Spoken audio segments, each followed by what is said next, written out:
तो बच्चों, ये मैक्रो इकोनॉमिक्स का नेशनल इनकम का पार्ट 4 है, जिसमें हम लोग डोमेस्टिक टेरिटरी के बारे में पढ़ेंगे और नेशनल इनकम और डोमेस्टिक इनकम के बारे में समझेंगे, और हम लोग इसमें जीडीपी के भी बारे में पढ़ेंगे। तो देखिए, स्टार्ट करते हैं हम लोग अपना फोर्थ लेक्चर। ये what is domestic territory. Domestic territory क्या है?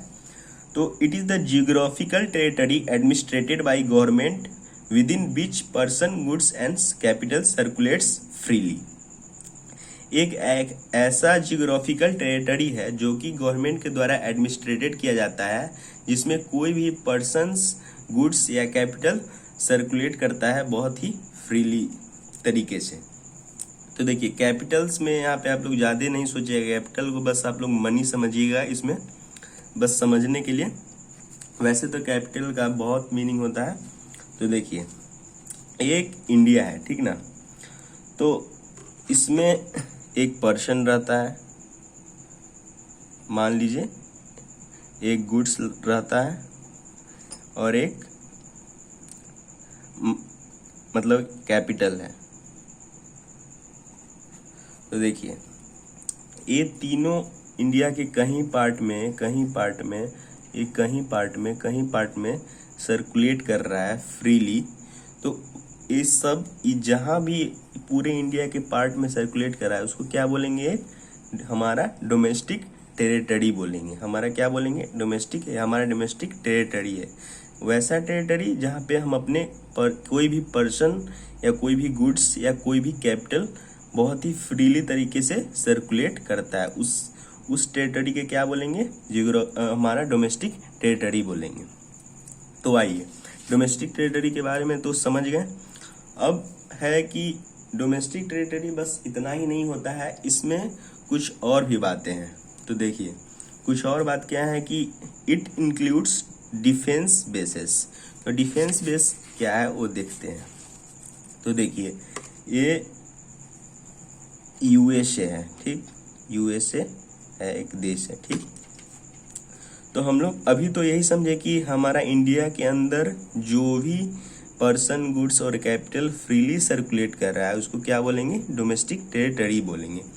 लेकिन इसमें कुछ और भी चीज़ इंक्लूड होता है, जैसे कि देखिए, जैसे कि यूएसए है और हम लोग यहाँ पे हमारा जो आर्मी ऑफिशियल्स है वो उसको गवर्नमेंट के द्वारा से ऑर्डर मिलता है कि आप यूएसए जाके कैंप लगाइए, यहाँ पे एक कैंप लगाइए, डिफेंस कैंप और डिफेंस बेसेस, जहाँ पे आप यूएसए के आर्मी ऑफिशियल से ट्रेंड होइएगा या आप उनसे कुछ सीखिएगा। तो एक कैंप जितना दिन तक लगता है वहाँ पे, मतलब जितना दिन तक वो कैंप वहाँ पे रहता है, तो इंडिया के जो भी आर्मी ऑफिशियल्स होते हैं उसको क्या बोलेंगे कि वो यूएसए के टेरिटरी पे है, नहीं, उसको क्या बोलेंगे? वो इंडियन टेरिटरी पे है। मतलब जितना दिन तक वो कैंप लगा है उसको बोलेंगे, वहाँ पे जो भी आदमी है वो कहाँ, वो किस टेरिटरी में है? वो इंडियन टेरिटरी में, इंडियन का डोमेस्टिक टेरिटरी में, क्योंकि वो गवर्नमेंट के द्वारा एडमिनिस्ट्रेटेड किया गया है। तो यही है डिफेंस बेसिस। मतलब कोई हमारे कंट्री या कोई भी डिफेंस बेसिस अगर किसी कंट्री में जाके लगता है तो वहाँ का जो भी हमारा आर्मी ऑफिशियल्स होगा, हमारा आर्मी चीफ होंगे, वो सब हमारे इंडियन के डोमेस्टिक टेरिटरी में ही कहे जाएंगे। तो आगे देखते हैं। दूसरा क्या है? Oil and natural gas rigs. ये क्या होता है? रिग्स मतलब होता है बिग कंटेनर, मतलब पेट्रोलियम ये सब के लिए स्टोर करने के लिए बहुत सारा बिग कंटेनर का जरूरी पड़ता है, उसी को हम लोग क्या बोलते हैं? रिग्स बोलते हैं। तो देखिए, ऑयल और नेचुरल गैस का कंटेनर कहाँ पे होता है? ये हमारे सी और ओशियंस में होते हैं, सी और ओशियंस में होते हैं। तो ये सी और ओशियन में जो ये रिग्स है कंटेनर ऑयल का, इस पे कोई भी आदमी, मान लीजिए इस पे कोई भी इंडिया का आदमी खड़ा है, तो क्या बोलेगा वो कि हम लोग इंडियन के डोमेस्टिक टेरिटरी में है। क्यों? क्योंकि वो गवर्नमेंट के द्वारा एडमिनिस्ट्रेटेड किया गया है। मतलब गवर्नमेंट उसको ऑर्डर दिया है या गवर्नमेंट के द्वारा एडमिनिस्ट्रेटेड है कि यहाँ से तेल निकालना है, गवर्नमेंट के द्वारा उसको पूरा एडमिनिस्ट्रेटेड किया जाता है, इसलिए उस क्या बोला जाएगा? वो इंडियन टेरिटरी में है। भले ही वो कोई भी किसी भी कंट्री के ओशियन में हो, लेकिन वो गवर्नमेंट के द्वारा एडमिनिस्ट्रेटेड किया गया है, इसलिए उसको क्या बोला जाएगा, वो इंडियन का डोमेस्टिक टेरिटरी है। तो इस ऑयल और नेचुरल गैस के रिस्क को भी हम लोग इंडिया के डोमेस्टिक टेरिटरी में ऐड करेंगे। दूसरा क्या है, टेरिटोरियल वाटर्स। टेरिटोरियल वाटर्स क्या होता है, जैसे कि इंडिया के कोस्ट लाइन के पास बहुत दूर तक सी वाटर है, बहुत दूर तक सी वाटर है। तो ये सी वाटर हम लोग के जो 22 नॉटिकल माइल्स तक जो सी वाटर है वो हम लोग का टेरिटोरियल वाटर्स बोला जाता है।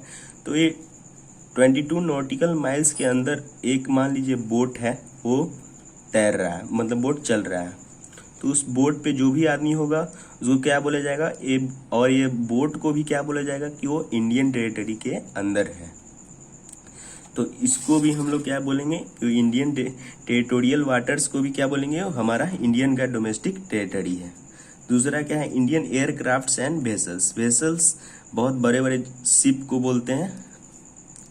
तो देखिए, जैसा कि यूएसए के ऊपर मान लीजिए हमारा एयर इंडिया का फ्लाइट उड़ रहा है, या पाकिस्तान के ऊपर उड़ रहा है, या श्रीलंका के ऊपर उड़ रहा है नीचे, तो जहाँ भी हमारा एयर इंडिया का एयरक्राफ्ट उड़ रहा है और एक गवर्नमेंट के द्वारा एडमिनिस्ट्रेटेड किया जाता है इंडियन एयरक्राफ्ट, मतलब कि गवर्नमेंट उसको प्रोवाइड करती है सर्विसेज हर कंट्री के ट्रैवल करने के लिए, तो ये गवर्नमेंट के द्वारा एडमिनिस्ट्रेटेड किया गया है। तो इस एयरक्राफ्ट में जो भी आदमी होगा वो उसको इंडियन का डोमेस्टिक टेरिटरी के अंदर ही बोला जाएगा। ये नहीं कि वो यूएसए के ऊपर कर रहा है तो यूएसए का टेरिटरी है, वो इंडिया के गुड्स, इंडिया के पर्सन है और वो इंडिया के द्वारा एडमिनिस्ट्रेटेड किया गया है, इंडिया के क्या बोलते हैं, इंडिया के गवर्नमेंट के द्वारा एडमिनिस्ट्रेटेड किया गया है, इसलिए वो इंडियन टेरिटरी के अंदर आएगा। दूसरा क्या है, इंडियन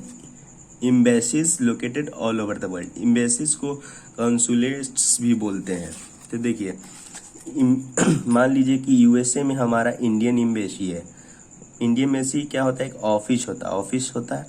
इस एम्बेसी में जो भी आदमी है, इसके अंदर जो भी आदमी रहेगा उसको क्या बोलेगा, वो इंडिया का डोमेस्टिक टेरिटरी बोला जाएगा।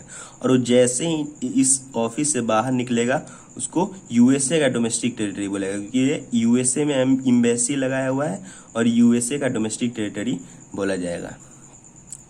अब मान लीजिए यूएसए वाला भी इंडिया में लगाया हुआ है, तो यूएसए वाला भी अगर अपने यूएसए एम्बेसी के अंदर रहेगा तो उसको यूएसए का डोमेस्टिक टेरिटरी बोलेगा। लेकिन जैसे यूएसए वाला अपने एम्बेसी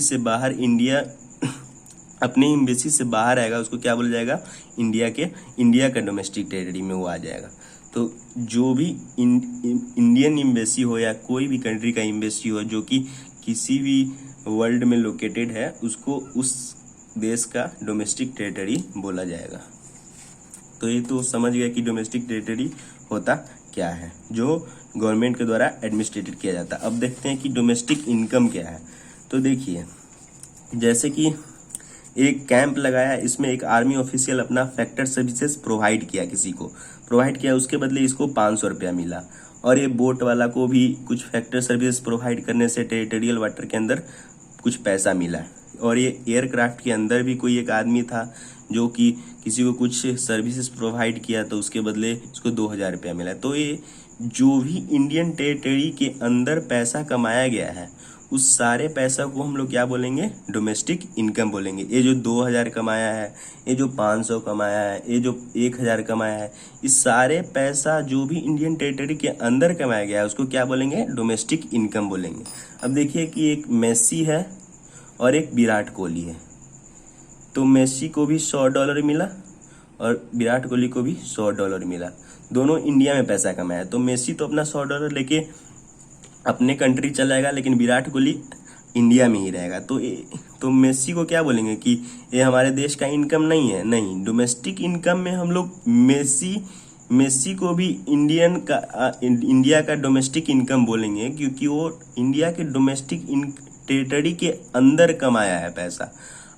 और लेकिन इसको नेशनल इनकम नहीं बोलेंगे, क्योंकि ये अब दूसरे कंट्री का है और वो दूसरे कंट्री में ले जाएगा। तो यही है नेशनल इनकम और डोमेस्टिक इनकम में फ़र्क। यही क्या फ़र्क है कि डोमेस्टिक इनकम में उसको कैलकुलेट करते हैं जो इंडिया के डोमेस्टिक टेरिटरी या कोई भी देश के डोमेस्टिक टेरिटरी के अंदर कमाया गया हो। लेकिन नेशनल इनकम में किसको कैलकुलेट करते हैं कि भले वो इंडिया के अंदर ही कमाया गया हो, लेकिन अगर फॉरेन कंट्री का है या अदर कंट्री का है तो इसको नेशनल इनकम में कैलकुलेट नहीं करेंगे। तो यही है नेशनल इनकम और डोमेस्टिक इनकम में फ़र्क। डोमेस्टिक इनकम में मेसी के भी पैसा को कैलकुलेट करेंगे, विराट कोहली को भी पैसा को कैलकुलेट करेंगे, क्योंकि वो दोनों इंडिया के डोमेस्टिक टेरिटरी के अंदर कमाया गया पैसा है। तो अब तो समझ गया कि डोमेस्टिक टेरिटरी या डोमेस्टिक इनकम और नेशनल इनकम में क्या फ़र्क है। तो आइए आगे का टॉपिक देखते हैं। आगे का टॉपिक क्या है? GDP deflator. जीडीपी डिफ्लेटर आगे का टॉपिक क्या है? GDP deflator. जीडीपी डिफ्लेटर क्या होता है? जीडीपी डिफ्लेटर होता है nominal GDP by real GDP into 100। अब रियल जीडीपी क्या होता है? Price of base year into quantity of current year. उसके बाद नॉमिनल जीडीपी क्या होता है कि price of current year by quantity of current year. तो GDP deflator is also known as current price index. Current price index GDP को मतलब GDP deflator को बोलते हैं। तो देखते हैं जीडीपी डिफ्लेटर कोई एक एग्जाम्पल से कि जीडीपी डिफ्लेटर होता क्या है और इसको निकालते कैसे हैं। ये 3 से 4 मार्क्स में आता है एग्जाम में, तो इसको देखिए निकालते कैसे हैं एक एग्जाम्पल से। तो देखिए एक है ईयर है दिया हुआ, ये प्राइस दिया हुआ है, एक क्वांटिटी दिया हुआ है, एग्जाम्पल है। और गवर्नमेंट है ना जो कोई भी एक ईयर को बेस मान लेती है, कोई भी एक ईयर, और किस ईयर को बेस मानती है? उस ईयर को कि जिस ईयर में कोई भी फ्लक्चुएशन नहीं आया हो, मतलब कोई भी अनवांटेड चीज़ नहीं आया हो, मतलब जैसे कि कोई अर्थक्वेक आ गया जिससे वजह से कुछ भी ट्रेजेडी हो गया, उस ईयर को गवर्नमेंट बेस ईयर मानती है। और ये टाइम टू टाइम चेंज होता है। जो भी ईयर में गवर्नमेंट को ऐसा कुछ अनसर्टेनिटीज नहीं आती है, उस ईयर को वो बेस ईयर मान लेती है। लेकिन ज़रूरी नहीं है कि जिस भी ईयर अनसर्टेनिटीज नहीं हो वो हर ईयर बेस ईयर बन जाएगा, ऐसा ज़रूरी नहीं है। गवर्नमेंट को जब मन होता है उस ईयर को बेस ईयर मान लेती है। तो आइए इसका सॉल्यूशन देखते हैं। इसको सॉल्व कैसे किया गया है? जैसे देखिए रियल जीडीपी ये तो एग्जाम्पल दिया गया हुआ है, और इसे फाइंड क्या करना है? फाइंड करना है रियल जीडीपी, नॉमिनल जीडीपी और जीडीपी डिफ्लेटर। तो देखिए पहला तो है कि रियल जीडीपी क्या है। तो देखिए रियल जीडीपी देखिए कि बेस ईयर का प्राइस बाय करेंट ईयर का क्वांटिटी। तो देखिए जैसे कि फॉर्मूला में था real GDP price of base year into quantity of current year. तो देखिए प्राइस ऑफ बेस ईयर का प्राइस क्या हो गया? 10 रुपया। और इसी 10 रुपये से सारे को कैलकुलेट करेंगे। तो देखिए 10,000, फिर 10 इंटू 2 20,000, फिर 10 इंटू 3 30,000, फिर 10 इंटू 4 40,000। और नॉमिनल जीडीपी का क्या फॉर्मूला था कि price of current year into quantity of current year. तो इसमें जो भी ईयर का प्राइस है उसी ईयर की क्वांटिटी से हम करेंगे। इसमें कोई बेस ईयर नहीं मान लेंगे, कोई फिक्स्ड कांस्टेंट प्राइस नहीं मान लेंगे। इसमें हर ईयर के प्राइस जैसे जैसे चेंज होगा वैसे वैसे चेंज से उसको मल्टीप्लाई करेंगे। तो देखिए 10 इंटू 1,000 10,000, 15 इंटू 2,000 30,000। इसमें हर ईयर से होगा 20 इंटू 3,000 60,000, 30 इंटू 4,000 1,20,000। तो नॉमिनल जीडीपी भी निकल गया और रियल जीडीपी भी निकल गया। अब जीडीपी डिफ्लेटर कैसे निकलेगा? तो जीडीपी डिफ्लेटर का फॉर्मूला क्या है? Nominal GDP by real GDP into 100। तो नॉमिनल जीडीपी कितना है? 10,000 बाय 10,000 इंटू 100। तो कितना आ जाएगा? 100। उसके बाद फिर है nominal GDP by real GDP into 100। तो देखिए 30,000 बाई 20,000 इंटू 100। तो कितना हो जाएगा? 150। उसके बाद क्या है? 60,000 by 30,000 into 100, nominal by real into 100, तो अब कितना हो जाएगा 200। उसके बाद क्या है नॉमिनल बाई रियल इंटू 100, तो अब कितना हो जाएगा 300। तो ये हमारा जीडीपी डिफ्लेटर फाइंड हो गया। तो ये तो क्या बोलते हैं न्यूमेरिकल वाइज एग्जाम में पूछेगा, तो आप इसको ऐसे सॉल्व कर दीजिएगा। अब